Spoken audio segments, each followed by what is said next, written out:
There are more Russia surprises coming. Sarah Carter examines the clues next. My weather. I'll know that. January the 11th. Joy, accomplishment, and strength in the face of We aren't used to this in Chilliwack. Our look is changing. In the same way we're changing how the world defines and views And disabilities. Our look may change, but our here community is providing services that allow people living with my disabilities Newfoundland dog. to live, work, and play within their community remains strong. Welcome to the next generation of Easter seals. He will not come in.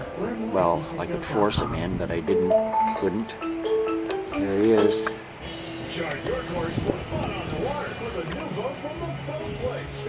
People know we got this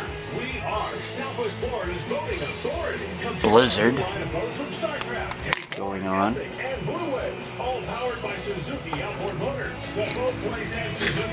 Here's my cat. Wants to look out the window. She loves the snow too. But that dog, I don't know why. You can just lay out there in the snow, cold.